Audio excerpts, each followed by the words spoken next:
makes me click it every time. You're live. Now live. And we got local recordings going. Excellent. All right, you can hear me okay? I can hear you okay? Yep. Okay. I'm waiting for it to pop up over here on Instagram. Go live there. Excellent. Just put that on the side. Make a little rearrange my desktop here. I'll keep an eye on the Instagram one. In case anybody comments over there, I can catch it. Yeah. Let me drop a comment before we start going.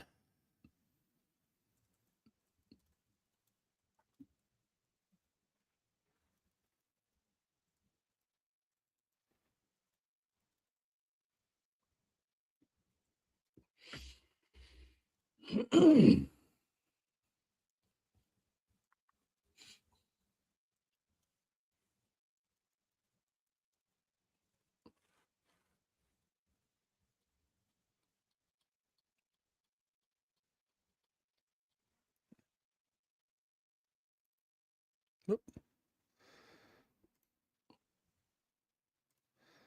I can put my own user self in timeout.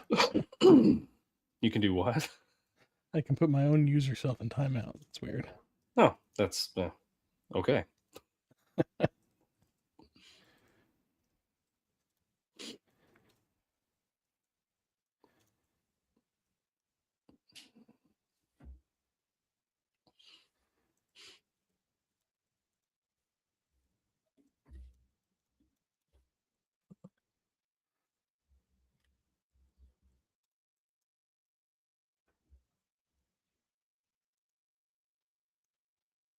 All right. Hey, thank you, Lazy. Labsy. Sorry. We got somebody over on Instagram. Oh, nice. Already. All right. I'm ready. You're ready. I'm ready. Get this bad boy started. Give me a second to take a drink. Yeah. 3, 2. Hello, welcome back to This Podcast Takes Tokens. I am Derek, joined by my brother Ryan. We're about to get this episode started. Tonight, we will be discussing our top 5 favorite couch co-op video games. These are games we grew up with playing on the couch, co-op together. The thought is, these are the games that you would sit in the same room with somebody and play, not online, virtually, or anything like that. These are the games we grew up with playing next to each other. Your player 2, if you will. Yeah. So, well, with that, I'm going to roll the intro, and then we will get into this episode. What do you say? Let's do it. All right.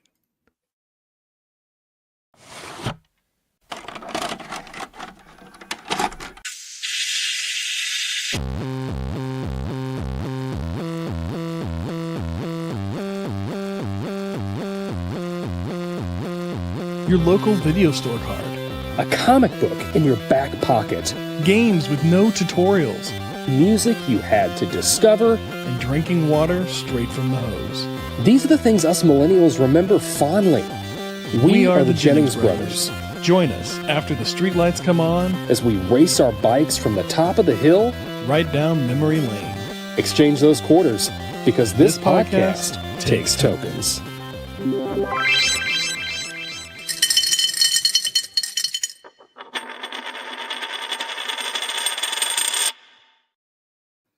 All right, player 2, are you ready? This is ready. I'll plug in your controller this time, I promise. There we go. And I got to be honest with you. Luckily, I had put some honorable mentions in there because for some reason this whole time I was thinking it was top 3. Oh, so yeah. I think we said top 3 originally. Did we? Okay. Well, we've got top 5. Plus, I've got an extra one. So there we go. There we go. Anyway. That's why I'm player 2. We said top 3. It is listed as top 3. I said top 5. I don't know why I was thinking top 5, but that's fine. It works. Everyone likes 10 is it's a nice round number anyway. That's right. We usually get to 10. We do the 3 and then we'll do a couple honorable mentions. Yeah. Even though we say we're like, we're not gonna do honorable mentions this time. Like pre-show. We're like, we're not gonna do honorable mentions. And then we go into it anyway, and it's fine. It's fine. You have to. You have to. You can't do just a solid 5. I don't know. This is probably going to end up being 20 then if we got Oh a man. top 5 and we got honorable mentions to throw in there. Anyways, I figured for this one, we'll just kind of go back and forth. We'll list off our, top 5s, no particular order. Yeah. If I happen to mention one that you have or vice versa, we'll discuss it right then and there, and then you can throw in an alternate that would have been one of your honorable mentions, and we can keep going. Yeah. I'm going to steal the first one that I know is on both of our lists. That's fine. Contra, NES. Yes. That's like the ultimate. That's the classic couch co-op. That's the one that we grew up playing. I don't know, maybe the most. It was definitely one of the first for us. Yeah. But lots of fun memories playing that one. Did we ever beat this? No, I don't think we ever did. I got to be honest. I don't know that I've ever gotten past maybe the 3rd or 4th level on Contra. It's one of those games that I haven't gone back and played it much. Yeah. I did go back and play it today. I went back and I played it today. Man, that game is fun. Yeah. I played it, and at first, like, I was dying. Like, I get a little bit and then I would die, and then I get a little bit and I die. And I'm like, this is why this is a 2-player game, because you need 2 players to really like plow through this game. You need somebody on top and somebody on the bottom. It's like a one-shot thing. Yeah. And then I got through I finally I played it a few rounds, and then I got the hang of it. And then I was able to get through the first level without losing a life. And then I got into that second level, which is where they kind of they flip it on you. Instead of going side scrolling, now you're going down the barrel of the TV, if you will. But it's a fun change. Something you don't see a lot in those NES games is where they, I don't know, kind of change format on you in the middle of the game like that. It's the aspect or whatever. I don't know whatever you want to call it. But perspective. That's it. Yeah, whatever. But gosh, that was my favorite part playing those. Or playing this one is like you're doing the side scrolling, and then it's when you're going down the barrel, and then you got to jump to hit some of the things. And then you got those things that are rolling at you, and you got to get down and you got to shoot those, or jump over them, or move out, or jump over them. Yeah, and it's fine till you get the little guys throwing grenades at you. Yeah, and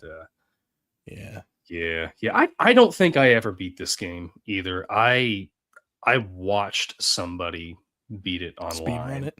It was like a speed. Yeah, it was a speed run. You know, they used to do that. I don't think they do it anymore. They used to do like a speed run thing once a year where they would have like people speed running or doing crazy things in games, and they would be live streaming it, and they'd be like at a hotel or something doing this. It'd just be like this big convention center, and then people be online and they would be taking donations for like children's charities and stuff like that. And then COVID hit, and they kind of stopped doing that. But it was a lot of fun because you could see, you'd see people do stuff like that all the time. Like they'd go through there and they'd beat it with just like the base gun that you get or something, you know. And wow. But man, I remember playing this with you, and gosh, I mean, we'd start yelling at each other. I remember you yelling at me a couple times. You took the spread shot. I wanted the spread shot. Oh yeah. I'm like, no. But they're all over the place. Like I played it this time, and I was like, oh man, this thing's giving me weapons all over the place. Yeah, I don't know that I necessarily need this many of them. Is there a difficulty mode or something? I don't know. There's up, down, down, left, right, BA start. Oh, yeah, like that's you right. got your, Konami code. Yeah. That's right. That's the way to go on it. Contra. This one was. I don't feel like any of the subsequent Contras held up to this one. I know a lot of people really like, I think it's Contra Super Contra, or there's Super C, but there's the Super Nintendo. Was that the one? I think it was on regular Nintendo. Super C was. Okay. I think it was Contra and Super C on regular Nintendo. There was it Contra 4 then, or something? Whichever one was on Super Nintendo. It was like Alien Wars or something like that. I've heard a lot of people online going on about how that one's really fun. I've not played that one, I guess, but Super C is freaking hard. Really? This game's hard. Super C is even worse. At least in this Contra game, you're running and the camera kind of moves with you. I know you can't go backwards, but the camera, if the camera stops. In Super C, it's it continues. It's pushing you. Yeah, you're like, God, it's terrible. It's so bad. But, And then they had them like, you know, the Xbox, they had Contras. They've been making Contra forever. But yeah, nothing holds a candle to this one. It's so good. It's so good playing this game. Yeah. Still feels I gotta good. say, it's the only one I've ever played. It's great though. Yeah. But I've never been tempted to play any of the other ones. I'd play one if it was presented to me, sure. But like, yeah, like I've never been in the store and be like, oh, there's a Contra game. Let me get that for whatever the new system is. I've never ran into anybody. Yeah, that's like hundreds of thousands of people, millions of people love Contra, NES Contra, the original, 1987 Contra. But I've never met a single person in any game store anywhere that's like, gosh, I just love the Contra franchise. Yeah.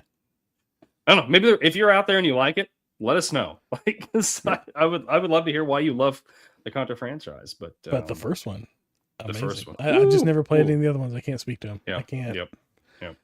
I will say before we move off of Contra, one last little thing. There is a Contra Easter egg in our title sequence. If you watch our little intro title, I came across the Contra stand-up arcade at like some retro store a couple years ago, and one of the little shots that I've included in our intro is of that Contra arcade. Maybe an eagle-eyed viewer would spot it and tell us where it's at, but it's there if you want to go back and check for it. But what do you got for number one? Easter eggs. Yeah, first one. This one is a lot. It's a lot newer than Contra, but Super Mario 3D World came out in 2013. I had so much fun playing this with my friends. That's one where you're the cats, right? Oh yeah, well yeah, they have the cat powers in there, and it's I think we beat this. I played my buddy Ian and Dave. We played this one day. Like I remember, I had just got it, and I got it when it was like, you know, how Nintendo releases. Like now, it's like they're releasing it for Switch 2. Like it's the same game you've been having, you know. But I got it when it came out for on the Wii U. And oh my gosh, we had so much fun with this. You know, it's like the classic Mario where it starts like, I mean, it's in 3D. It's great. It's my favorite Mario game of all time. But like, oh yeah, it's great. There's so many different powers and it changes everything up so often. But when you're playing it with friends, it becomes chaotic. And I don't remember laughing so hard as when we were just like the levels where the camera starts to move and you're like having to like, oh gosh, you know, and like you're in the air and the base, like the ground is falling and everyone's like trying to get up on stuff. Yeah. Oh my gosh, this game. So much fun. Yeah. And I always had to play as Peach. Peach is the best because she gets that like, she gets that extra like second of hang time because she can float. Right. Yeah. So like any Mario game I play anymore, if I can pick Peach, I'm picking Peach because you just get that little extra. You know, it's amazing how like they did Mario 2. We all know was originally Doki Doki Panic. It wasn't a Mario game, but they reskinned it as a Mario game so they could rush out a second Mario for the North American audience. So North America got a different Super Mario Bros. 2. It's amazing how those power sets that were from that other game are now like canonical. They are what defines our Luigi, Mario, Peach, and Toad. Like, it's just, that's funny to me. Yeah. Like this game that had nothing to do with Mario kind of redefined or defined influenced Mario. All the characters. Yeah. It absolutely did. Yeah. You got your Flutter feet for, Yep. I mean, I remember that we'd be at Aunt Kathy's and she'd always, like when we played Mario 2, do you remember that? She'd be like, I'm going to pick Flutter feet. Yeah, that's Luigi.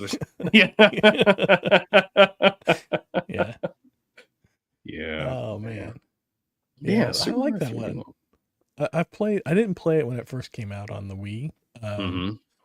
I played it whenever it came out. They re-released it for the Switch. I think it was a couple of years ago. And I have that version too. I ended up buying because I'm like, why not like be able to just take it on the go with me if I want to, you know, because it's a great game. It is a great game. I mean, I you know, I'm knocking Nintendo for re-releasing games over and over again, but that game is really, like I said, it's my favorite Mario game. It's so good. It just changes stuff up so much, and I'm repeating myself now, but man, the multiplayer is it's a blast just to play. I wish we could have had one more person, because I think with 4 people it would have been even more chaotic.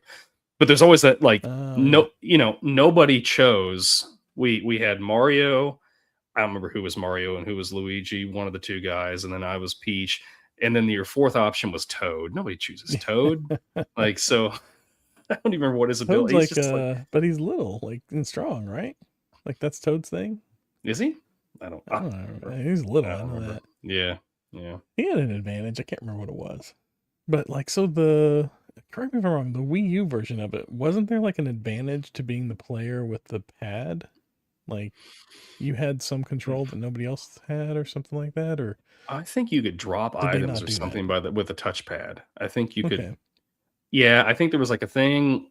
There was, like, power-ups that you could drop with the touchpad, if I remember right. Okay. And there was, because there were sections. They didn't use it all the time, but there were sections where you would have to hit the touchpad for, like, parts of the wall to move out so you could jump onto them. Oh, okay. And that was stressful when you were the person that was waiting for somebody, like, all right, everybody jump. I can't just happen. Yeah. That was one of the things I liked about the Wii U, is whenever they would do that, like a multiplayer game, and whoever had that control pad, we were always fighting over who had that control pad, because that seemed to be the person that, like, you kind of had a little more power. It was a little more fun for you. Yeah.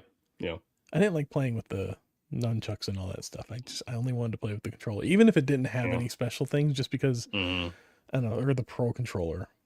Oh, Pro Controller was great. Yeah.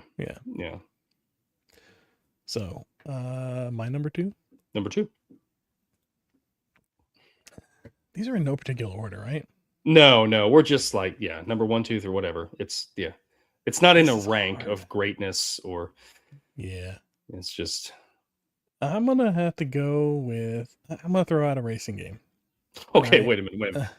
We're like, it's not a rank, and you're like, okay, all right, which one do I put next? No. Well, yeah. Okay. Let me. I'm thinking about it. I'm like, do I want to go in order? Because right now, Contra is my first one that I've listed. Yeah. After that, I could just do them in order of release if I wanted to. Sure. Or I could group them in some way, do all the Nintendos, and then, like, system wide or something like that. Maybe I do all of the platformers, and then I move into racing games. But I think I'm gonna mix it up. I'm gonna go with a racing game. Okay. To kind of throw, because we've done 2 platformers. Mm-hmm. I don't know if you've ever heard of this one. It's a Sega Saturn game. I didn't own a Sega Saturn, but we had a lot of fun playing this game. Okay. Daytona USA. There was also an arcade for it. So, like, I remember. Was that like Cruising USA, sort of? No, it's a different game. Daytona USA was based on the Daytona 500, so you're like a stock car racer. Okay. And you're in stock cars and stuff like that. And it's very, not technical, but it's like, you can, like, pit in and, like, have your tires rotated and get gassed up and monitor all that stuff. But it's just like, it's like Daytona racing. Starts out with, like, this really great shot going down the track, and then there's just, like, this singing, like, Daytona for, like, this long beat. It just, I don't know. It was always a lot of fun. We'd just go and we'd just race. And it was just, like, a lot of fun to race. And, like, there were certain tracks where you could get on them and you could turn your car around and then just start going down the track backwards and nailing people, and then the cars would flip. And I think if I remember correctly, whenever the cars flipped, they would go in, like, slow motion. It would, like, go to, like, a slow-mo, like, view of the accident or whatever. So that made it fun. But yeah, this was a lot of fun. We would sit around the Sega Saturn back in the Sega Saturn day in high school and play this one. It was a lot of fun. I enjoyed it. Who of your friends had a Sega Saturn? The friend that had every console, I'm telling you. Like, Man. He didn't have them all at the same time, but, like, he would get a new console, like, whenever they came out, and we would run it raw. Like, we were just playing, like, everything over at his place all the time. Plus, his parents worked late, so, like, we'd come over after school in high school, and we'd hang out there for a few hours, like, just us. So there was always that. But yeah, Daytona USA. I don't really have much else to go off of it. I was trying to remember. I just remember we had a lot of fun playing it. And I couldn't find the game to play, and I don't have a Sega Saturn to play it on. Which are hard to come by now, I will admit. Yeah, if you try to look one up online to buy one, you're gonna pay premium dollar for that thing. Yeah, they're a little much. Yeah, for sure. It reminds me of like the Daytona game you're talking about. It reminds me of like when like the early NASCAR games, like on PlayStation and stuff. Yeah. Like I remember intentionally, like I would drive, I'd try to race for a little bit, and I'd be like, I'm not going to win this, so I'd turn around. I'm doing 500 laps of this. Yeah. Oh yeah. So I'd turn around and then I would just start ramming cars, which I'd be curious. I have not played a NASCAR game since the PlayStation 1. I would be curious if they have taken that out, because I know like with like the NFL and stuff like that, with like the Madden games, like what was it? No, it was NFL Blitz. Like they don't allow, like they stopped the license with NFL Blitz because like they didn't want to promote like violence or something like that. So I'd be curious if like NASCAR was like, we probably better not like have people driving backwards on here. I don't know. I'd be curious to play one of them sometime and just see if like it'll let you go backwards. Yeah, or if it'll be like, no, and then turns you right around or disqualifies you or something. I don't know. But yeah, we had a lot of fun playing them. I played like I think it was a NASCAR one on the Xbox. When I first got my Xbox, I picked up a NASCAR game. It may have been a Daytona game, I can't remember. And because I wanted to have that feeling again. I played it for a little bit. I was like, yeah, this is fun, but like then Halo came. I got Halo. Yeah. Done with it. But well, again, it's like 500 laps, 300 laps, whatever it is, like wherever whatever track you're on. It's not like you're playing Gran Turismo or something and you're like, or Project Gotham Racing, and it's like, okay, we got 5 laps, right? Yeah, multiply that by 100. Yeah. But I think you can reduce them. I think you can reduce them. Like you could go for 5 or 10 laps or something like that. Yeah, you didn't have to go the full 500. Oh yeah, but that just doesn't seem right. What do you got? Number 2. Yeah, number 2. Okay. I'm still sticking with like the 2000s era. It's just that was like my time doing a lot of couch co-op gaming. Rock Band. I forgot about these games. Yes, Rock Band. Gosh, I remember buying Rock Band that over like, Guitar Hero. Rock Band, yeah, Guitar Hero was great, but Rock Band, like we had 4 people playing that. Like I remember going and buying that when it came out. Yeah, when that came out, I went and bought it, and I didn't have the money to buy it, but I bought it anyway. And then I had to like eat on like $30 for the next week, and but I bought Rock Band, and it came in a massive box. Did you ever own Rock Band at all? No, we had Guitar Hero. Okay, you had Guitar Hero. Man, that thing, and it had the drum kit and everything. And I remember like I was living in an apartment at the time. And I went downstairs to go to work one day, and my neighbor that lived below me, she was like, did you get Rock Band? And I was like, first of all, I was like surprised that she knew what that was. Yeah. I was like, yeah, actually, I did. How'd you guess, or how'd you know that? And she's like, well, I can hear you all playing drums. Because, we were right, like our living rooms were right on top of each other. Yeah. And I was like, oh my gosh, I'm so sorry. Like, I'll try to dampen that or whatever. And she's like, no, it's okay. It's fine. She's like, I don't mind. But like we ended up putting like a rug underneath it. So like it would dampen it. But gosh, yeah. I remember like setting that up so many times. We would like go anytime we had to get together with friends, there was Rock Band in one of the rooms. Like we'd be hanging out every Saturday night, having some drinks or whatever, and people be in the kitchen talking, and there'd be something going on over here, but there was always Rock Band going on somewhere in the house. People were just rotating in and out, like, I want the vocals this time, or no one wanted to play bass, so it's like, all right, I'll play bass. I'll play bass. It was everybody wanted to do the drums, because we played Guitar Hero so much, like we're like, all right, but the drums, oh my gosh, Rock Band was so fun. It was so much fun. They came from the same company originally, right? Rock Band. I did not know that. Yeah, like I can't remember if it's the same guy. like the guy created Guitar Hero and then ended up for whatever reason selling it to what, EA or whoever, Neversoft or whatever it was. Yeah, Neversoft. Yep. Yeah.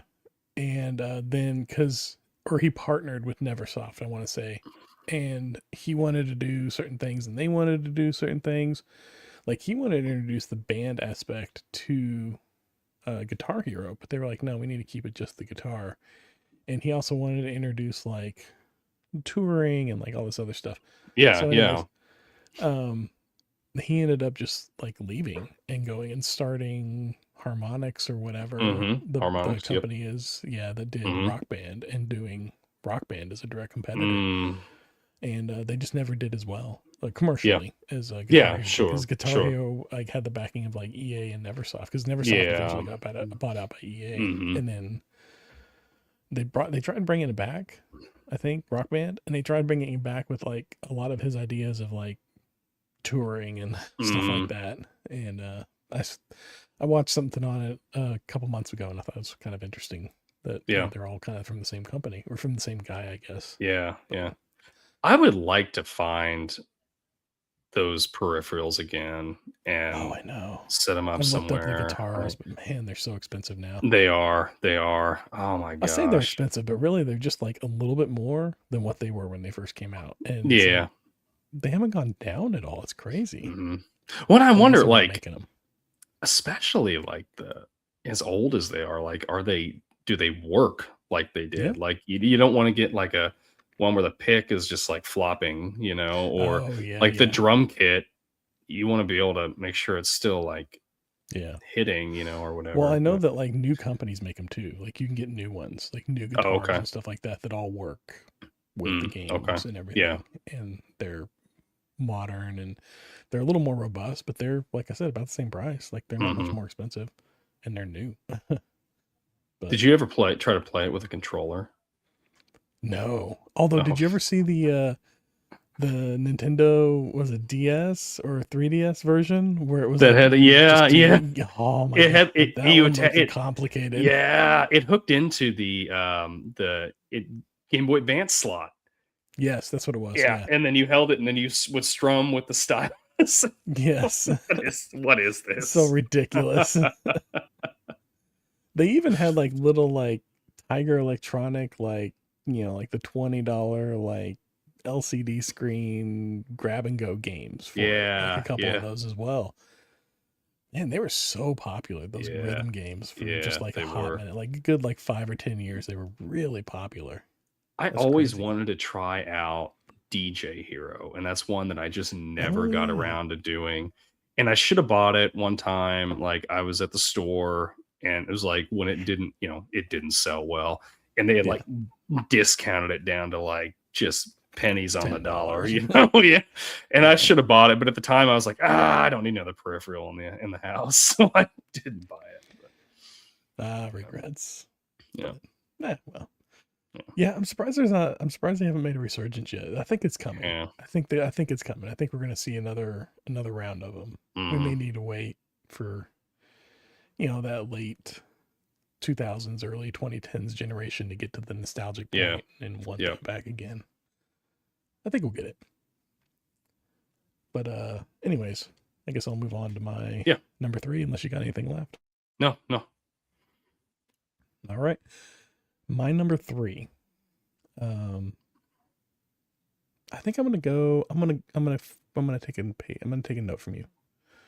I'm gonna go into the 2000s. We're gonna go with Halo on Xbox. Now I know there may be an argument here about like it being an online multiplayer, but this was a couch co-op game. Like you could play it on the TV, full split. You could also have somebody bring over their Xbox with their copy of the game and landline it together to different TVs, but you're still couch co-oping. I feel like this was this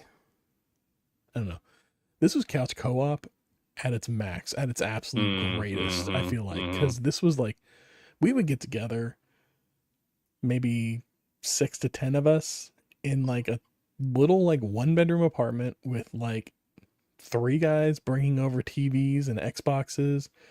And we'd set up in like 2 TVs in the living room with 2 different Xboxes, a TV in the kitchen and one in the bedroom, and like everybody's like 4 people are piled onto like one console, maybe got like 2 on another. And we would just LAN party that thing out and have a blast. Like that was such a fun game to be sitting there playing next to somebody. It was so much fun. I miss that. That was one of the best. That was, like I said, the ultimate epitome, the height of couch co-op. I feel like was the Halo game. Whenever that came out on the original Xbox, playing that on LAN parties was just amazing. I would agree with you. I mean, I think that whole like 2001 to is that when Halo came out, the original? I can't remember. We did an episode on it. 2002. Yeah. So if you like Halo, go check our Halo episode out. Shameless plug for that. But yeah, I feel like that Xbox and then Xbox 360 era was like prime, like couch co-op gaming. There was like online stuff, but like most 360 games was starting to launch it. But most games wasn't still had fully. Couch. And then once you hit like Xbox One, PS4, was like everything was like almost online. But man, Halo, like I hear you. Like we would have LAN parties and stuff like that. We'd be yelling at each other from the other room, and just oh my gosh, like 12 hours of straight gaming. Oh yeah, there was a place like where everybody hung out. It was a trailer a bunch of guys lived in. It was just a rotation of people that lived in that place. And it was just called the Halo House. And we would go on over there and I mean, I don't know how many cases of Coca-Cola that were drank at that place and, and other things. And you would just be, gosh, oh my gosh. People come over and they wouldn't even be playing and they'd just be hanging out and watching. And, oh man, I miss those days so much. It was, the catalyst the big Duke controller. Is that game.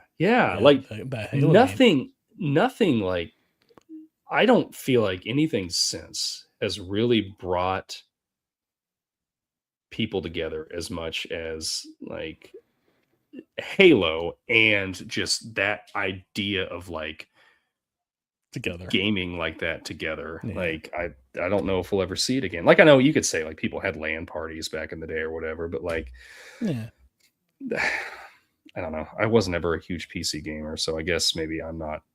I don't know, but just something about Halo. Yeah, that was just like you said. I think it was that perfect like little Venn diagram crossover between like the couch co-op at its peak and gaming. I don't want to say at its peak, but like coming into its own with like rich graphics and layered gameplay and games that could like really hold up to just like intense play like this. Man, like that was, we peaked at Halo. That was it. I don't know.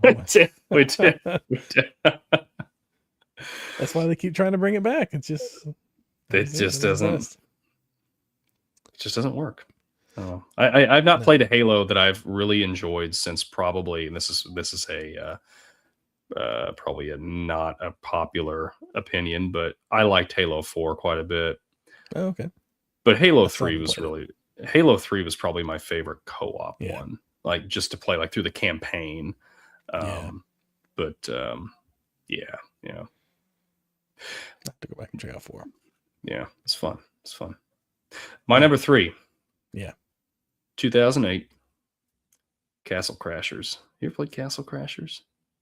Castle Crashers? No, I've never heard of this game. What is this gosh.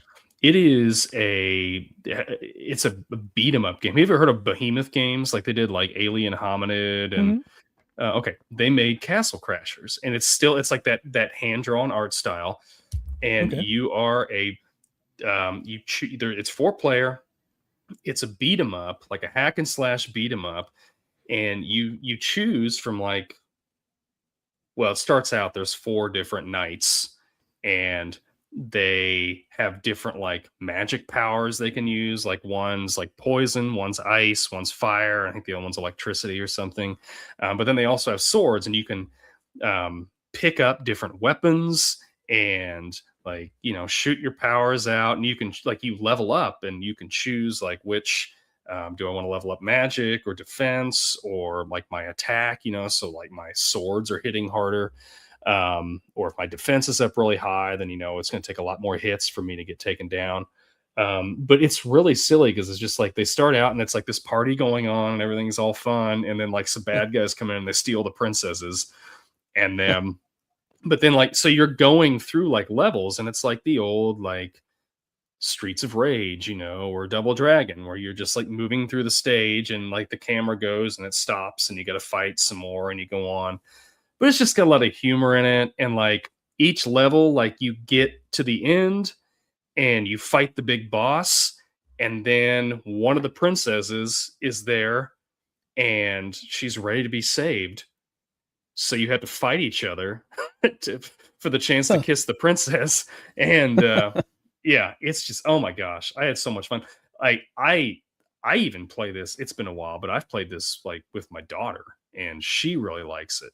Okay. And she calls it Save the Princess, which I think is a better name than Castle Crashers. But yeah, it's fun. And then like as you progress, like after you beat the game, like it unlocks new characters and that you can play as, and like alien hominids in there as a playable character. And yeah, it's just it's a lot of fun. It's a lot of fun. Huh.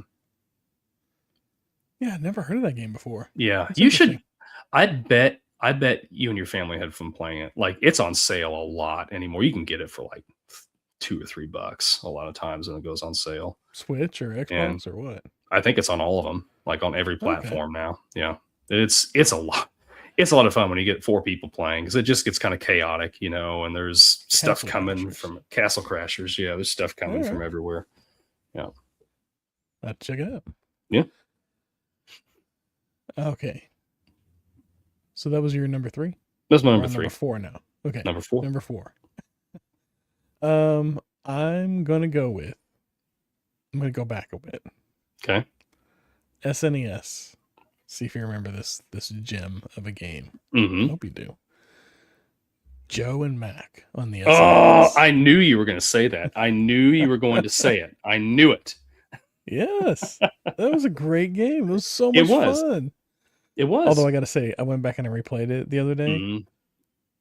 It's so easy. It's is it really? So easy. It's like, it's just a platformer. Yeah. You know, like Mario, but you know, you're a caveman. And it gives you weapons as you go, but there's only like 3 or 4 weapons. And once you have it, there's no point in like collecting it again. Oh, but it just keeps giving you the same 3 or 4 weapons over and over again. Yeah. And then once you have it, you can kind of cycle through them. So it's like, you know, like with Contra where you can pick up different weapons, but then like you're locked into whatever that one is. But this one, like you can pick up all the different weapons and then you can cycle through them with the select button. Mm-hmm. It was fun, but really easy. Like I played it myself, just picked it up, and I died the first couple times pretty quick because like I was just kind of like getting my bearings. But then once I got my bearings, I blew through the first 3 levels like so fast, and I got to a point where I was like, this is kind of boring. Like this is like, that sucks. It's kind of boring, like playing it again. Yeah. I hate to admit it, but it was fun to go back and play a little bit. But then, like I said, I got to like level 3 or 4 and I was like, I'm gonna put this down for now. But I just remember we had so much fun playing it. Yeah, we did. And we beat this game. Like me and you sat down 2-player and we played through. Like this was one of those games we're playing it. We hit pause. We go downstairs. We leave the TV on. We eat dinner. We come back up and we play it more. That was one of those games. Like we spent the entire day playing this game. We finally beat it. And I remember I got my camera and I took a picture of the screen so that we'd have a picture of the victory screen or whatever. And then after the film was developed, it was just like a flash on the screen. So you couldn't see no. But we had a blast. We played this game. We beat it. It was probably one of the first games I ever beat. It was so much fun. Like just hanging out with you, playing it. Like we played it for like a week straight, just like off and on. And then finally we just sat down one day and beat it. And it was just so much fun.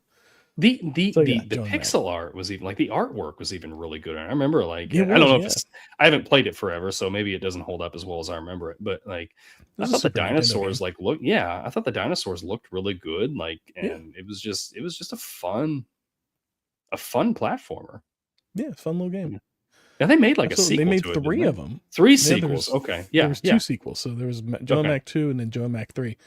But I think Joe Mac 3 only came out in like Japan and Europe. I don't think it came out in the US because I don't remember seeing it anywhere. But I came across it in whenever I was looking it up just briefly earlier. And then I don't know if they released it on any other systems, but you can go back and play the original Joe Mac for the Super Nintendo if you have the Switch Online Super Nintendo thing.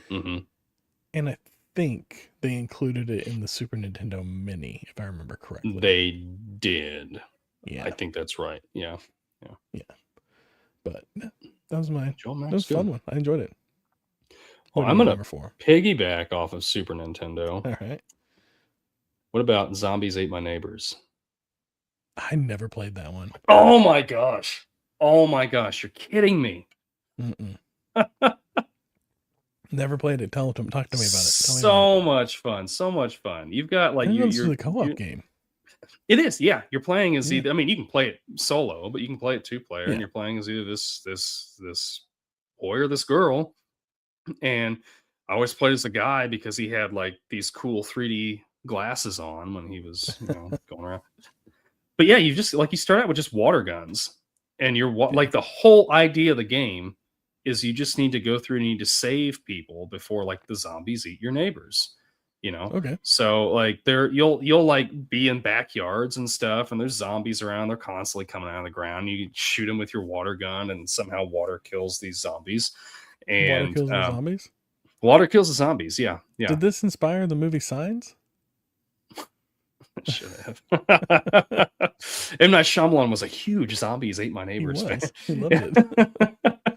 Yeah, like there'll be people like grilling or like jumping on trampolines or swimming, and you've got to like go and save them before. And like your score is based on how many people that you save, while you're going through the level.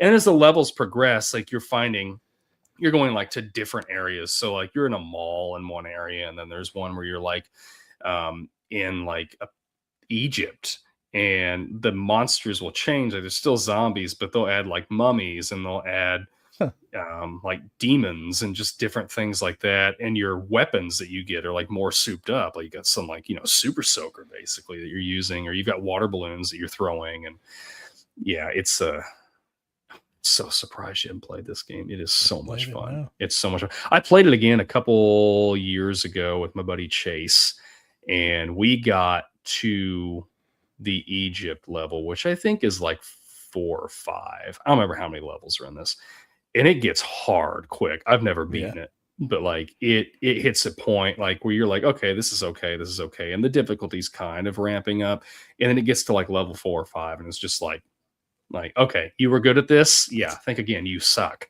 Like it's just, but just hammered you, huh? I think it's on Switch Online. Okay, I'm pretty sure it's on there. Super Nintendo? Yeah, Super Nintendo. Yeah, Zombies Ate My Neighbors. Yeah. All right, sounds good. Yeah. Did they go on to make the Plants vs Zombies? Because it's like the way the zombies are. It sounds like the Plants vs Zombies ones. I don't think it was the same company that did that. I don't know if it was like the same people that maybe developed it. Maybe, yeah. I don't know.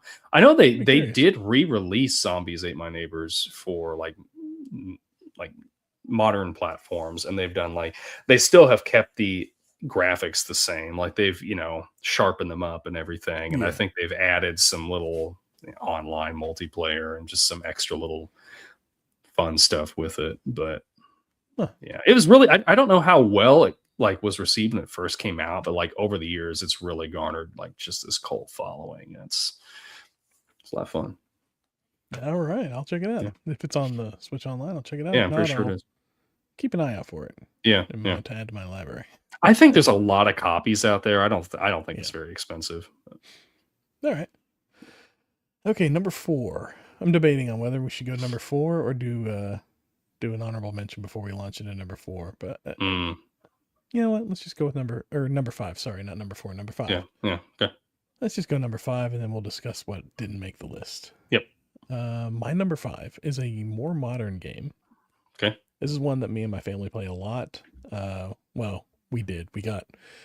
I should say, we don't play it anymore. But we got into it for a good, there was a few months where we discovered this game, and we go in the media room, big TV, and we'd sit in, me, my wife, my daughter, and my son not so much, because this wasn't his type of a game, but that's fair. Like, he played with us at first, but then he kind of noped out of it. But he'd sit in there and play on his Switch while we played. Overcooked. You ever played Overcooked? Oh, yeah. I played that with my son. Yeah. It's a fun one. It is fun. It's fun. It gets difficult pretty quick. Yes. And very frustrating, but you're just kind of like, we got to do it. Let's just, we got to go again. Okay, you do this, you do that. Yeah. And we're going to get there and we're going to get it done. And and we still don't. It was so much fun. But yeah, like little cooking game. Like everybody's got like their like little thing that they're going to do. Like, okay, you're going to do dishes, and then like I'm going to cook the things, and then like you're going to collect these things. And it's a lot of fun. And then like the levels would get a little more complicated. Where like you could only like pass things at certain times, so you'd have to wait for things to align or come together or whatever. It was a lot of fun. We enjoyed it. There was like a couple of different versions of it that came out, and I think we got 2 of them. Yeah, but it was a lot of fun. We had it on the Switch. Yeah, it was a fun game. We enjoyed it. Yeah, we had it on Xbox too. We played it for like a really short stint, but I remember we had a lot of fun with it when we were doing it. But I get to the point where it was like we needed more people. Like we just didn't have like the 2 of us were like, oh, this isn't cutting it. Like we just can't. We can't. I can't be over here and over here at the same time. Yeah. I don't know. Like really good. I don't know if the same company made this or not, but there was one that's very similar to that called Moving Out. Have you seen that? No. And you're like this moving company. And it's got like the little like blobby guys, and they got like no faces and stuff. Or I'm thinking of like Fall Boy or whatever. I think you're thinking of that. You're thinking of that. Yeah. This is like you are this team of like movers, and you have like each level is like a house, and you've got so long to like move everything out, and like you'll have couches that are like those L couches, and you've got like it's sort of, but you've like got to get through stuff, but you're not supposed to break things, because the more stuff you break, like you knock stuff over, and the physics things are just knocking. And like sometimes like I played it with my buddy Ian, and like we were up in like a second floor, and we could not get this couch out, so we just like busted the window out and just threw it out the window, and then ran downstairs and got it into the truck before the time ran out. But and I think the same company did that. But those games are just like, those Overcooked games are just so chaotic and fun, and I think that's what's fun about them. It's just the chaos, and you kind of forget about the frustration of like not being able to get something done, because the chaos just makes it so much fun, because everyone's laughing and they're just like, oh my gosh, we got to get this, go as long as you don't take it serious, it's a lot of fun. Absolutely. I would agree. All right, what do you got? Number 5. What am I gonna put here? Gosh, I have to put this just because Gears of War. Oh, okay. On not necessarily like the campaign you could play through on co-op, but the Horde mode. Did you ever play the Gears games? I played a little bit in campaign mode. Okay. I didn't get very I played like some of it, and then I don't know. It was just it didn't work for me. I wasn't into it. I felt like, because at that point I had already played like the first 3 Halos, and then this game. Like cover-based shooter, and I played this one just a couple of years ago for the first time, so it really hasn't been that long. But it was like, I've already played these games. Like I played all the shooter games. Like I played the Halo games. It just feels like Halo to me, but like, I don't know how to describe it. More heavy duty. Like they just they hit the gym a lot more. Oh yeah, the junkyard more. yeah. It's definitely like, you're not really like, the story is kind of like, it's passable, but it's not like anything But the thing that we had a lot of fun with was the horde mode.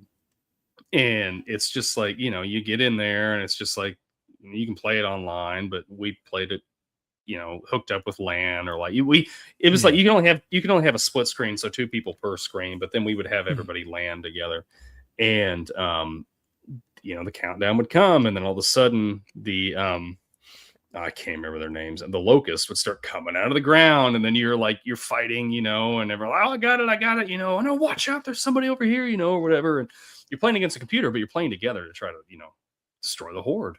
Yeah. It's just like overwhelming numbers, right? Like it's just like onslaught of just like continuing to come enemies. It was, like the first wave would be fine. And then like the higher the waves get, like the higher you get in rank, it's just like, stuff starts coming at you and it gets pretty tough. But again, it's just, that was around the time, like the mid 2000s, late 2000s. And it was just like, I don't know, a lot of fun. Yeah.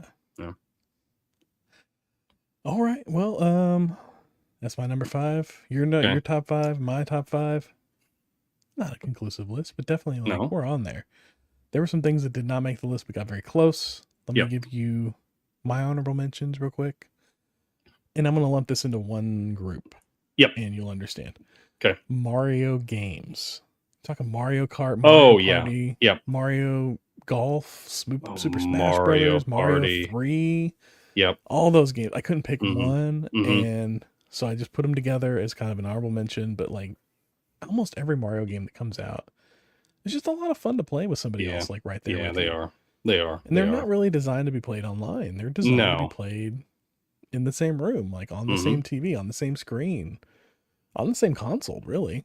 Like some of them, they did that with the Switch, a couple of them, where it was like if you had 2 Switches, you could kind of butt them together and they had like some multiplayer near field communication thing happening. I never played any of those, but it was an interesting enough idea. But you have to have 2 copies of the game. Yeah, the thing that I like to give like Nintendo credit for is I feel like they have online play enabled for most of their games now, but like they really still seem to focus on couch co-op. Like this is a family console. Like this is something that everybody can just, after dinner get together and you're going to play this game on one TV and it's fun. And you can tell based on their online presence, like it's terrible. Their store is awful. Like it's hard to navigate. It's so painfully slow.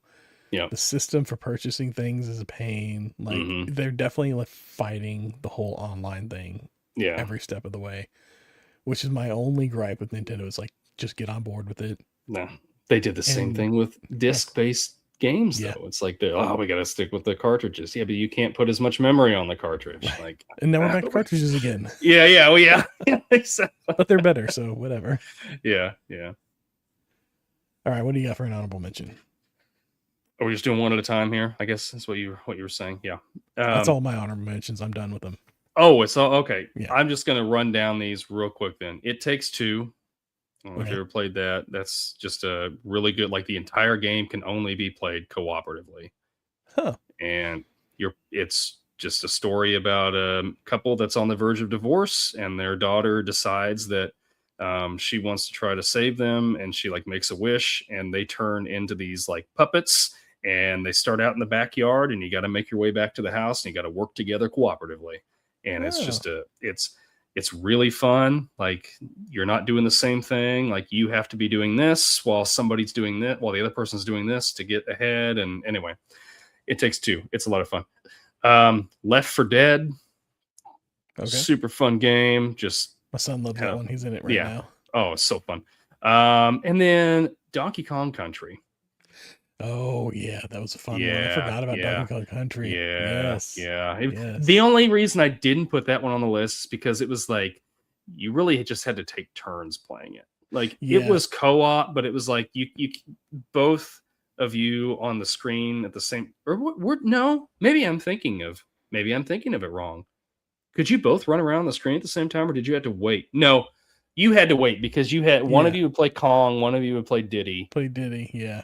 And you'd have to like hand smack each other, and that's what it was. Change. You tag in and tag out. Yeah. And I remember like the player 2 wasn't it didn't. I remember there was like a weakness to player 2. It wasn't as good to be player 2. Like you wanted to be player 1 because player 2 was kind of like the runt of the game, if you will. Yeah, because he's Diddy Kong. He's like smaller. Yeah. And there was more of an advantage if you're player 1. But yeah, it's been a while since I played that one. But that one was a fun game. That's fun. another game that like looked amazing on the Super Nintendo and still kind of does. Like the Super Nintendo had some really good looking games for the time. And the sounds were really great. Oh my gosh. I still like on my Spotify, like some of my playlists all have like the aquatic song from Donkey Kong. Like there's different songs that are just, oh my gosh, they're still like fun to listen to. And they're just, it's a timeless game. It really is. I feel like you can still pick this game up and play it and have fun with it. There's a reason why they're still making them. Yep. Any more honorable mentions from you? That's it. Well, woo, that's 10, top 10, and some honorable mentions for y'all. Yeah, that was a long one. We did a long one that time. It was worth it though. It was a lot of fun. Yeah, I like going back over those games. Couch co-op. Yeah. Player 2 tagged in. All right. So last week I was supposed to leave you with a retro ramble. I forgot. That's my bad. Yeah. I couldn't come up with one on the fly, so we just left it off.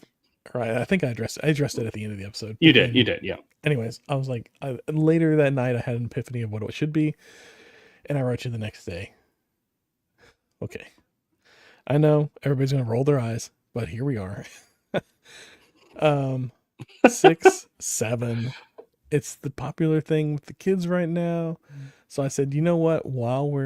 Because this is over the holidays, while we're with family, while you're around young kids, ask them what 6, 7 means to them.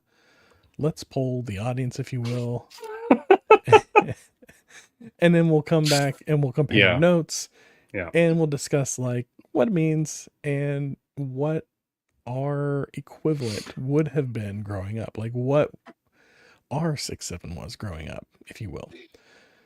So I guess I'll go first. This was my thing. So as far as like what I can kind of to meld it down, what I've been told this 6, 7 thing means is basically it's nothing.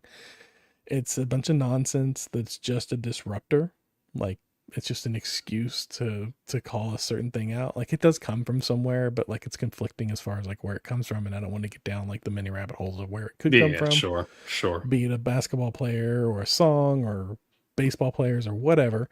Quite frankly, I don't care where it came. I don't care. Yeah. It means something. It's different to everybody. I feel like it's different to everybody, and the meaning comes from somewhere different. But they've all ended up at the same spot. Yeah. That is this 6, 7 thing.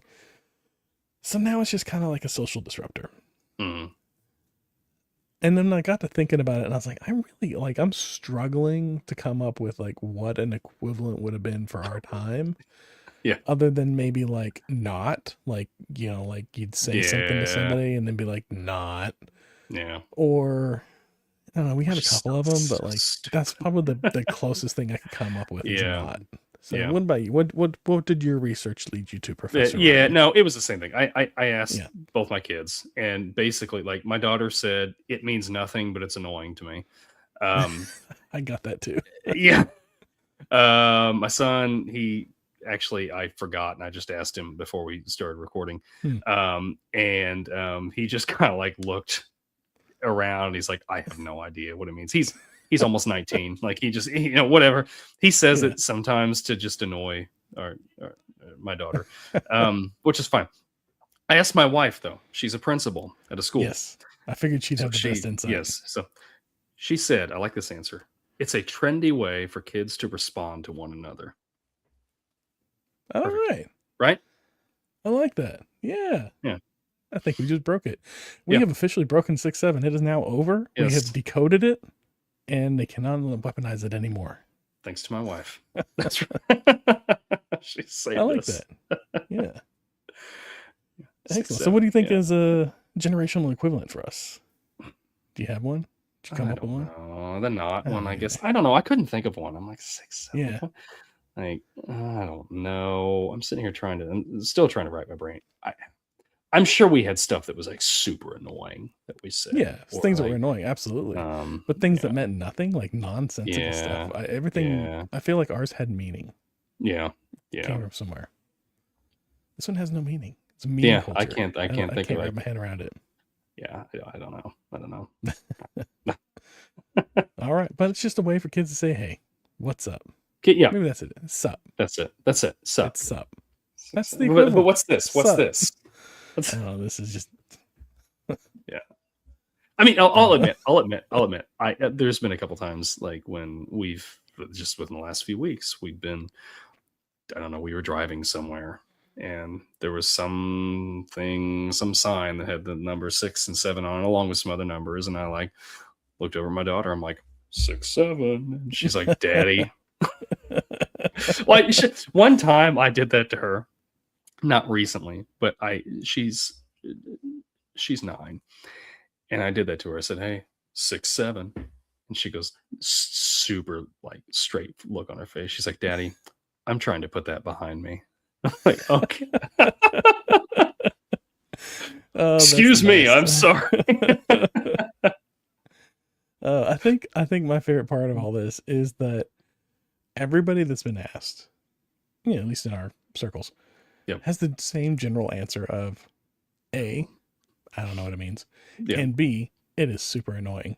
And that tickles me to no end that they find it so annoying, yet it endures. Like everybody says it's annoying, but it endures. It endures. It's funny. All right. Well, that was my retro ramble from last week for this week. And then we'll get yours after we do some stale popcorn and gum under the seat. Stale popcorn, this is where we talk about just things that like, I don't know, we don't have a full episode to wrap around it, but like something that came up throughout the week that was interesting that we wanted to point out. For me, we went and we saw Anaconda. It was so much fun. It was such a fun popcorn flick. It's not highbrow. It's not the greatest film ever made. I don't know that I'll watch it. I don't think anyone's going to mistake this to be a highbrow movie. But it was fun. It was a lot of fun. Like we took my son and the three of us, my wife, my son, and I, we went and caught like a 10 o'clock showing one night. It was so much fun. We enjoyed it. We came out of the we were all laughing at different points or at the same points. We came out of it. We talked about it a little bit. It was a fun little movie. So yeah.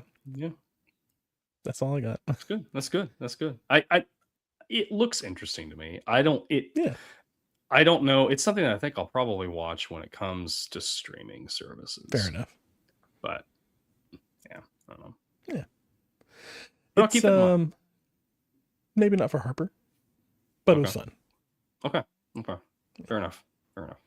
It's definitely a hard PG-13. Or is it an R? It might be an R-rated one. I think it was PG-13. But okay. Yeah. Anyway, it's a hard PG-13. It's a hard PG-13. It's a hard PG-13. Okay.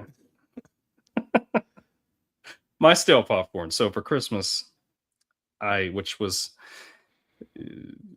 for us, it was not too long ago, I guess. If you're watching the live show, it wasn't that long ago. If you're listening to the recording of this here in a few weeks, it's been a little bit longer. But Christmas, I got a bunch of just great hardbound, like omnibus comics, and Thor and just all this stuff.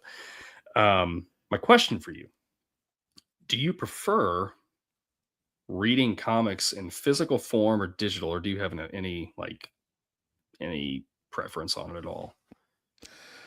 I like actually, you know what, when we're talking like books, like not comic books, just regular books, I prefer a hardbound book. But when we're talking about comic books, I like to have the physical comic book, but reading them, I like reading them on my phone or my tablet better because I can kind of I can zoom into the art. Oh, sure. And all that. And that just and it looks crisper. And I'm not concerned about having to take care of it. Like comics are so finicky and they're so physically they're so sensitive. Whenever it's digital, I don't have to worry about that. Plus I can get the unlimited thing for $10 and read to my heart's content versus I can go to a comic book store and for $10 I can't even get 2 comic books anymore. And that's I agree. I kind of feel the same way. I like having those omnibus books because it's nice to be, and I will read those. I'm not worried about those falling apart. They're very bound well together. And I like having trades and stuff like that. But I like the digital, like I like the unlimited because I can just go in there and I'm like, oh, hey, I want to read this 20 issue run of Miles Morales. And I can go in there and read it. And then it's something that I'm probably never going to want to buy the trade for, but I can read it. Yeah. And then I can forget about it. And I can be like, okay, that was fun, but I don't need to read it again. And yeah. And I like that you can zoom in and out and like, oh, because these eyes, I mean, I got contacts in right now. Like these eyes aren't great. Yeah. And I can, it's nice to just like, and even like on my phone, like, a screen, like I can just go through panel by panel if I want to. And that's nice. That's nice. I like the panel by panel view. That's my favorite for sure. I remember whenever they implemented that on Marvel, like, God, that was like 10 years ago. Yeah. And that was like, oh, this is amazing. I can just tap the edge of the screen and goes to the next one. This is fantastic. I love this. But yeah, it's nice. For a while, I was buying the comic books physical, and they would come with a digital code. And I built up a huge library with that. Yeah, I would get, a double dip. And then they started backing off that a little bit, and then like all the comic book shops started closing down, and I just got away from it. And now I'll go on every once in a while. If there's like a run that I want to read, I'll reactivate my unlimited subscription. I'll go on, I'll read the run, then I'll shut it down because I don't read comic books that often. It's like every few months maybe I'll go on and read something, or sometimes if it's like 10, maybe $15 for like the digital omnibus, I'll just pick that up and just read it and read it at my leisure. But yeah, so the omnibuses, I like the omnibuses too, but the only problem I have with them is whenever they get too thick. And then you end up with those ones that are like 2 or 3 inches thick. And it's like, okay, come on. Who's reading this for real? So I've got Gotham Central that's super thick. And then I got, for Christmas, my wife and the kids got me the entire run of Walt Simonson's Thor from like the 80s.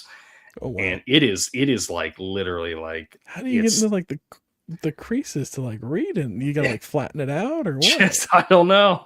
I haven't opened it up yet. Or I've opened it, but I haven't started reading it yet because I'm trying to finish up Gotham Central. But I'd just be worried about breaking up that spine and then the pages starting to come out. Yeah. Well, it is bound. It's bound very well. I will give it to Marvel. Okay. Like when it comes to those omnibuses, like I took the dust jacket off of it because the dust jacket's gorgeous. I wish I would have brought it in this room so I could show you. Oh, is it a hard book? It's hard. It's and the dust jacket, it comes off. It's got Walt's art on there and everything. It's really great. But then the inside, like on the actual binding, it's got more like just splashes from panels and stuff all over it. Oh, and cool. They just put stuff together really well. They build them to the last. So wow. All right. Yeah. Comic books. Go figure. Yeah. All right. Well, stale popcorn wrapped. Got some gum under the seat. These are user comments or listener comments that come across either YouTube or Instagram or email or wherever. This podcast takes tokens at gmail.com if you want to email. YouTube at this podcast takes tokens. Instagram at this podcast takes tokens. You know where to find us. Anyways, we got some YouTube comments. We got some Instagram comments. We got quite a few actually of all of them because we were out for the holidays. We took a good 2 weeks off. We pre-recorded the last couple episodes. Now we're catching up. I'm not going to go through all of these. I'm going to save some for the next episode and maybe the episode after that, depending on if we get more between now and then. But I will go down a few of them. And I think I'm going to do them group by clips, like the clip that it's coming off of. Sure. We'll address them that way. So YouTube, let's start with this one here. We got a comment from Jacob Dan. This is in reference to the clip that we were talking about, Chris Klein's horrible Southern accent in another show, Sweet Magnolias, I believe. Sweet Magnolia, yeah. Yes, and he commented, how can you not play the clip how can you not play a clip of the accent along with this and just leave us hanging? Yeah. So, Mr. Jacob Dan, I have for you and you, Ryan. Give me 20 seconds and we're all going to be satisfied. Y'all ready? Here we go. This is the horrible accent that Chris Klein has in Sweet Magnolias that I was talking about for your enjoying pleasure. Well, ain't that fine? Y'all had a meeting without me and decided everything was my fault. Well, now you seem to be the root of all that's going wrong tonight, young man. Bill, come on. Ronnie, you are a footnote on the list of people I want to talk to right now. He's trying to save you. Kyle, I know it's not my day, but I was over this way, so I thought I'd offer to take y'all out for pizza and give your mom the night off. That's so bad. Yes. So bad. So bad. It was. Oh, man. Rough. It was very rough. But I had to share it. I'm glad you did. Thank you. Wow. Okay. So hopefully that satisfies everybody out there that was curious about what accent I was referring to. It was that rather horrid accent. I'm sorry, Chris. Really, like, fantastic job in most of the stuff I've seen you in. That one, it was rough. Maybe you took a note from the director. I don't know. I chalk it up to the director. Director's fault. Well, oh yeah, Chris, that's great. That's great. Else, yes. Okay. But if it was a coach, maybe ask for a refund. Moving along, another YouTube comment we got from Black Raven, spelled BLK_RAVVEN,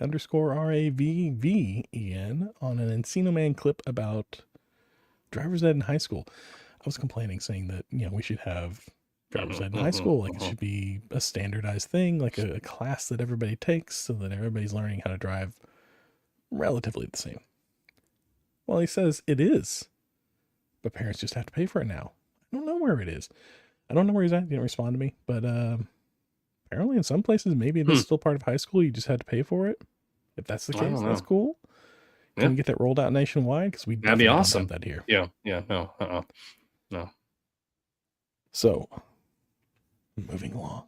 I'm going to save these next few clips for later, and we'll go on to Instagram comments.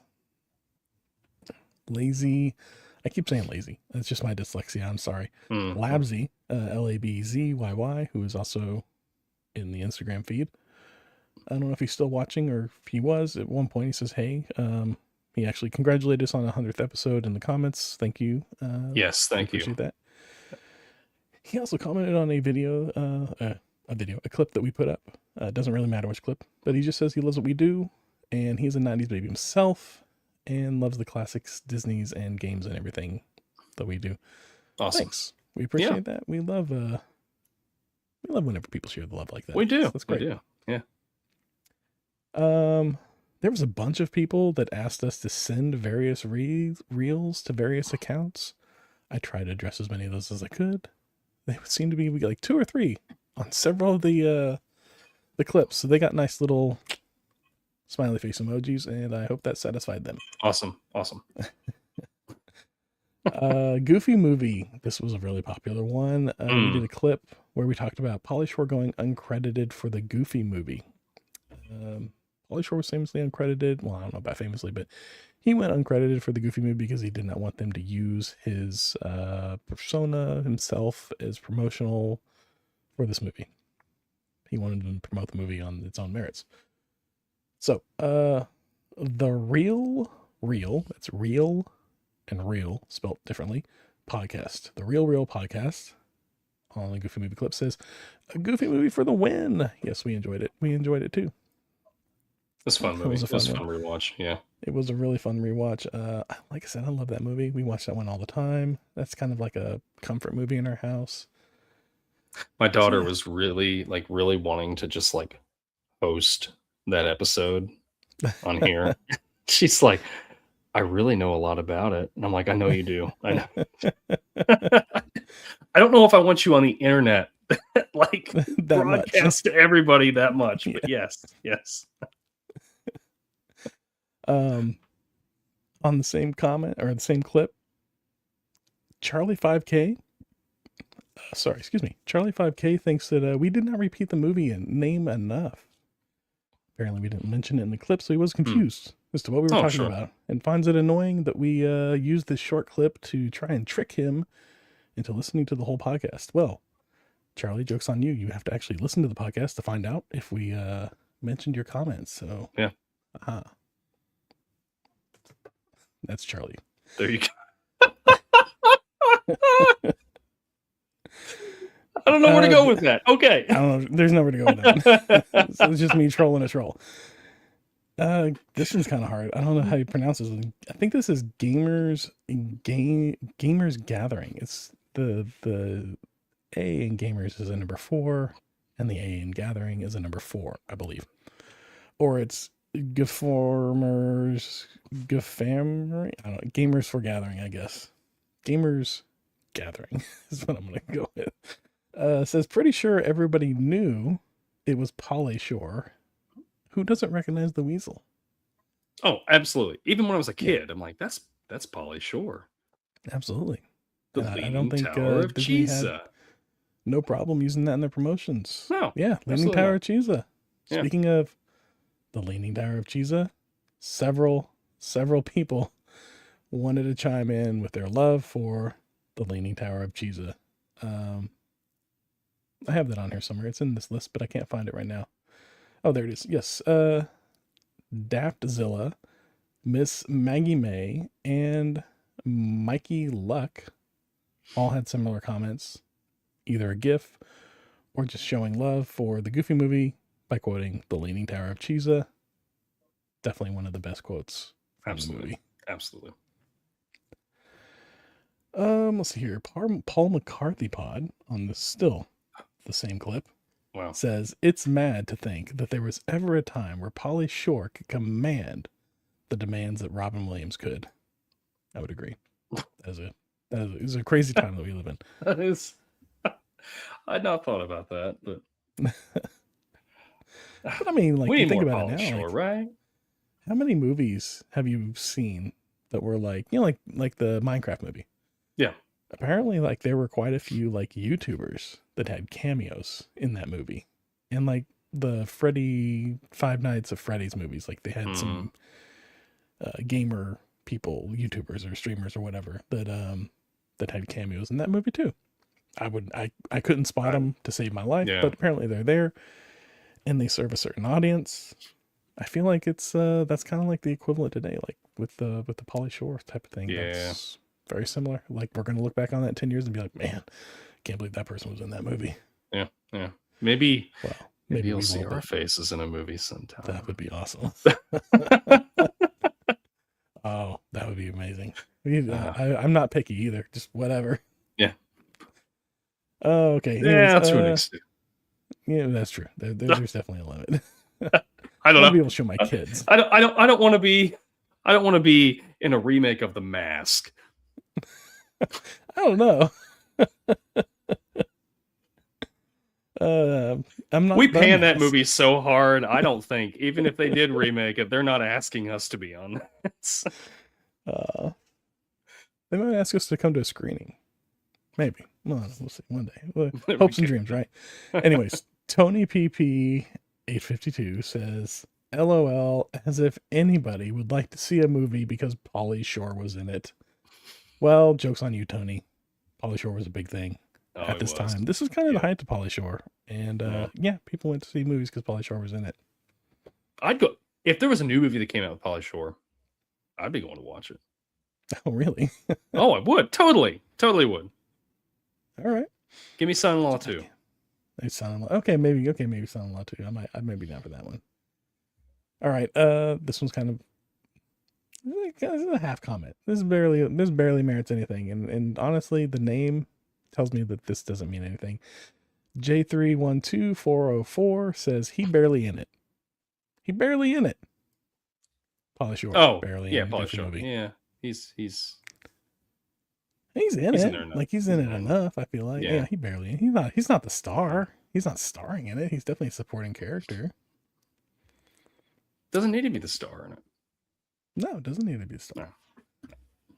All right, I'm gonna give you. Let's send an inspiring note. I'm gonna give you this one here. Because I was inspired to watch this movie. I want to be inspired. Inspire me. JRAN21, JRAN21 on Instagram says, in a clip where we're talking about, it was a retro ramble where I asked you what music brings a tear to your eye, what music makes you emotional. He says, I am a poor wayfaring stranger from the movie 1917. I haven't seen this movie. Have you seen this movie? I own this movie. Oh. I've never watched this movie. I bought it for my wife because at the time she was a history teacher before she became principal, and she had a class that she was doing that was history through films. And I bought it for her so that she could, And then when it came time at home and we had time, like, hey, I want to watch this. It was a while after I bought it for her. You want to watch it with me? She's like, I've watched that movie so many times now, I don't want to watch it again. It's like, okay. So I've just never gotten around to watching it yet. I want to because I've heard it's like almost really good. Well, it's supposed to be really good. I've heard it's like, I'm sure they do hidden cuts, but it's supposed to be like one continuous shot. The whole movie. One shot. Like, yeah. I want to see it, but I haven't watched it yet. So I will listen for that. All right. And hopefully it turns on the waterworks. Yeah, so like I said, I was inspired to watch it. It sounds good. Yeah. 1917. More modern movie. It's it was a few years old. It's not that old. Yeah, so I think I'm gonna check that out as well. Sometime. I don't know when. Place kind of full, but things are slowing down. Holidays are over. Hopefully I get around to it. Yep. And then I'm gonna go ahead and save the rest of these comments for the next episode. Another day. If you want to try and push some of those comments even further out, leave us some down below. In the comments section, send us an email. thispodcasttakestokens@gmail.com. Find us on Instagram. Find us on YouTube. Find us anywhere. You know what? I started a TikTok for us. We are on TikTok now. So you can really find us anywhere. Anywhere and everywhere. There we are. Anywhere. All right. Next week. What do you got? Are you ready for next week? You ready for next week? Okay. Yes. All right. Retro ramble for next week. It's going to tie into this movie that we're doing. All right. You want to tease the movie? What? Too? I will tease the movie after this. Okay. What movie has the best soundtrack? And why is it Garden State? No, but we are doing Garden State next week. So I'm going to throw this on the end. Garden State. You can't pick Garden State. Okay. Because that's the obvious answer, at least for me. So, what movie do you think has the best soundtrack? Why? Let us know in the comments. When we do the Retro Ramble next week, we can throw that in there and, talk about that too. If you leave a comment, let us know. So, absolutely. Anyway, I think that's going to wrap it up. We appreciate everybody. Thanks for listening. We still got some viewers here. We love you. Thanks for sticking with us. Hanging out with us. It's a lot of fun. And gosh, co-op gaming was a fun episode. Glad that we did it. Get back into the movies next week, but the games are fun. Yep. We'll hit some more games this year. We'll do it. Yeah, maybe some specifics. And anyway, thanks for sticking with us. Sharing is caring. Like he said, check us out anywhere. Tell your friends, tell your family. Absolutely. I don't know. The guy you go to the grocery store. You're at the checkout in the grocery store, Hey, how's your day? It's great. I've been listening to this podcast Takes Tokens. Oh, really? Me too. Let's tell the person behind us about it in line. Yeah. I don't know. Tap the guy on the shoulder next to you at the urinal. Hey, buddy, what you doing? There we go. Well, maybe wait till you wash your hands first. All right. Oh, goodness. I forgot my line.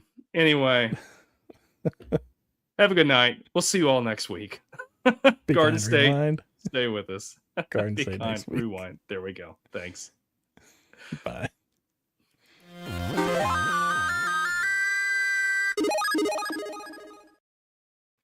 Oh, shoot. Quick one.